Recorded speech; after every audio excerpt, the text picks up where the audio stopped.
अगला श्लोक है देवदुन्दुभी। उच्चारण करेंगे गंभीर तार रव पूरित दिग्विभागस।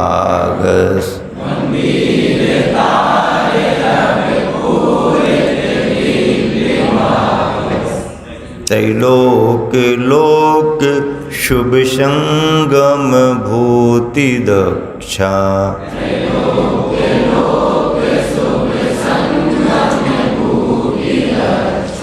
सद्धर्म राज जय घोषण घोष कहासन।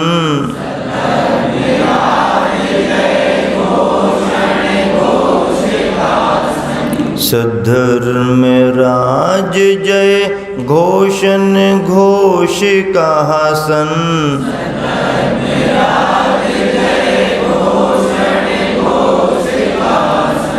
खेदुन्दुभिर्ध्वनति ते यशसः प्रवादी।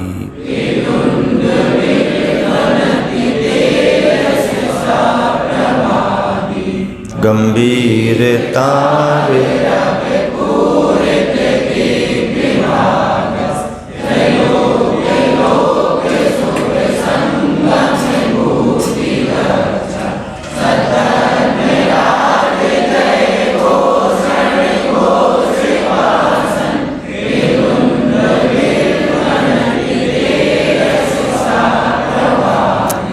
हे भगवान, जो दशों दिशाओं में गंभीर शब्द कर रहा है।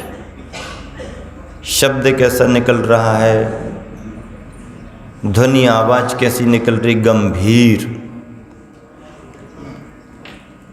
तीनों लोकों के जीवों को सत्संग की महिमा बतला रहा है तथा सद्धर्म राज्य की जय घोषणा करता हुआ आकाश में दुंदुभी नगाड़ा। दुंदुभी किसे कहते हैं, नगाड़ा, मानो आपका सुयस ही प्रकट कर रहा है। दुंदुभी वाद्य यंत्र जो होता है उसे नगाड़ा भी कहते हैं।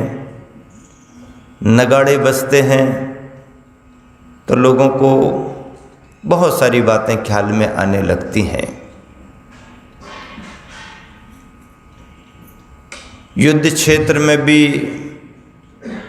नगाड़े बजा दिए जाते हैं, सूचनाएं दे दी जाती हैं। धर्म के क्षेत्र में भी ऐसी व्यवस्था समोसरण में रहती थी, अभी भी उसकी ज़रूरत पड़ती है। उस समय सब देवोपनीत कार्य होते थे, अलौकिक अद्भुत होते थे, आश्चर्य में डालने वाले होते थे। अभी भी उन सब की आवश्यकता है। कभी भी कहीं भी कोई कार्यक्रम संपन्न करना है, निर्धारित समय से प्रारंभ करना है, तो उसके पहले से ही कुछ कैसेट सीडियाँ वगैरह बजाना शुरू कर देते हैं ताकि लोगों को ऐसा लगने लगे कि कार्यक्रम प्रारंभ हो गया है। कार्यक्रम में थोड़ा विलंब है तो पहले से भजन कराने लगते हैं। टाइम टू टाइम हो रहा हो तो भजन वालों का 3-4 का नंबर है तो 2-3 को कम भी कर देते, नहीं अब ज़्यादा समय नहीं है। और कभी फिल इन द ब्लैंक्स से कुछ करना है, कोई ऑनलाइन सिस्टम में कुछ मिस्टेक आ रही हो तो भाई फिर एक आध को और बुला लो। अब अपने भाव से कोई भी आ सकते हैं, उसमें किसी का नाम अनाउंस नहीं होता है, भैया एक आध जन और कोई भी। ये क्या है, ये एक समय का उपयोग और एक स्थान की पूर्ति। व्यक्ति आना चाहता है लेकिन उससे पहले थोड़ा सा माहौल वातावरण बनाना पड़ता है, हर जगह ज़रूरत होती है। तो ये सब समूह शरण में भी चलता था। दिव्य ध्वनि खरीदने का समय आ रहा है तो उसके पहले दुंदुभी बाजा बजने लगते। देवगण दुंदुभी बाजा बजाते। सभी प्रकार के देवों को बजाने की परमिशन नहीं रहती है और क्षमता भी नहीं रहती है। वो देव अलग नियुक्त रहते हैं और सभी देवों के अलग अलग काम भी रहते हैं। कार्य का बंटवारा सब जगह जरूरी होता है। फिर अपने अपने कार्य में व्यक्ति लग जाते हैं। देवों के भी सब अलग अलग कार्य हैं। तो दिव्य ध्वनि खिरने के पहले शमो शरण में दुंदुभी बाजा बजता है। उसकी आवाज़ सब तरफ फैलती है। उस आवाज़ को सुनकर के सभी को ये समझ में आने लगता है कि बस भगवान का उपदेश होने वाला है, भगवान का उपदेश प्रारंभ होने वाला है। और निकल करके सभी लोग समोसरण की ओर आने लगते हैं। कार्यक्रम शुभारंभ का समय अलग रहता है और लोगों को बुलाने का समय अलग रहता है। लेकिन जो भी डिक्लेयर किया जाए कि ठीक 8:30 बजे से या ठीक 8 बजे से ऐसा कहा जाता है कि कार्यक्रम प्रारंभ हो जाएगा, तो ये कार्यक्रम प्रारंभ हो जाने का समय है। बहुत आए तो लोग ये समझ लेते हैं कि ये अभी घर से हमारे निकलने का समय है, तैयार होने का समय है। नहीं, ऐसा नहीं, इसमें विलंब हो जाएगा।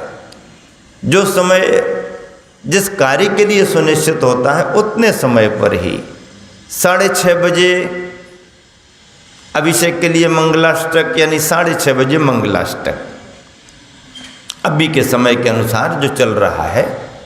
आगे सर्दी बढ़ेगी तो भले उसको चेंज करेंगे, गर्मी में अलग, सर्दी में अलग, चतुर्मास में अलग।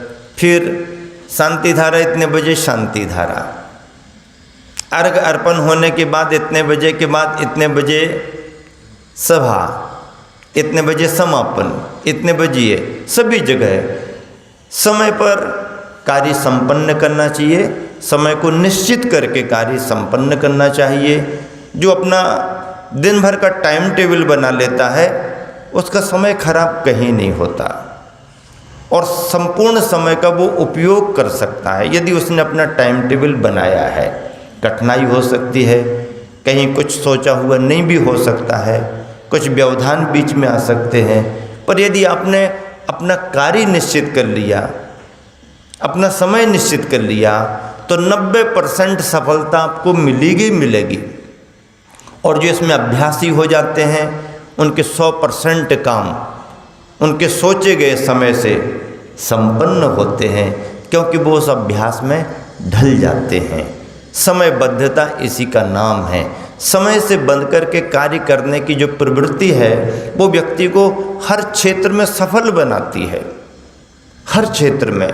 हाँ, लेकिन आजकल की आदतों को देखते हैं कि अवश्य दिखाई देता है कि समय तो सभी को दिया जाता है, लेकिन समय पर उपस्थित होने की प्रवृत्ति कम लोगों की है। बल्कि कई बार तो ये देखने में आता है कि जो समयबद्धता से घोषित समय पर पहुंच जाता है उसे बड़ा अनिजी फील होता है कि मैं तो समय पर आ गया, यहाँ तो कुछ दिख ही नहीं रहा। उसको ऐसा लगता है कि मैंने सही काम किया, समय पर काम किया, और यहाँ पर तो सब नदारद है, कोई दिखाई नहीं दे रहा। हो सकता कार्यकर्ता ही ना दिखे। ये आदत अच्छी नहीं है। लेकिन इंडियंस, भारतीय इसी को अच्छा मान करके चलते हैं। किसी एक अच्छे व्यक्ति ने कहा कि महाराज जी, किसी को समय देना बुद्धिमानी मानी जाती है और दिए गए समय पर उसी समय पर उपस्थित हो जाना कभी कभी मूर्खता जैसा लगता है। इनको जैसे कुछ काम नहीं हो, जल्दी आके बैठ गए, समय पर आके बैठ गए, तो बोले ऐसा लगने लगता है, लेकिन ये अच्छा नहीं है। समय का उपयोग करने के लिए समय निर्धारित करना चाहिए और समय पर उपस्थित होकर के कार्य प्रारंभ करने की अपनी प्रवृत्ति भी होनी चाहिए। तो इस तरह से समयबद्धता, अपना काम निश्चित करके रखें, सोने के पहले ही ये तय कर लें कि उठने के बाद से लेकर के हमको कितने कितने काम करने हैं। सोने के पहले ही आप ये तय करके रख लें कि सुबह से उठ कर के हमको कितने कितने कितने कितने कितने कितने कितने कितने काम करने, इतने कार्यों की लिस्ट बना करके मन में कागज पर रख लो और उठने के साथ उसी कार्य को शुरू कर दो। कई बार क्या होता है, व्यक्ति उठ जाने के बाद भी ये तय ही नहीं कर पाता है कि अब शुरुआत कहाँ से करें और क्या कार्य करना है, और इसी सोचा विचारी में आधा पौन घंटा उसका निकल जाता है। और जहाँ पहला डिस्टरबेंस हुआ तो फिर पूरी लय बिगड़ जाती है उसकी। इसलिए अपनी लय बनाने के लिए पूरा कार्य सुनिश्चित कर लेना चाहिए, टाइमिंग के अनुसार काम करना चाहिए। देखो, हर चीज़ का महत्व है। समय का महत्व है कि नहीं, जीवन का महत्व है।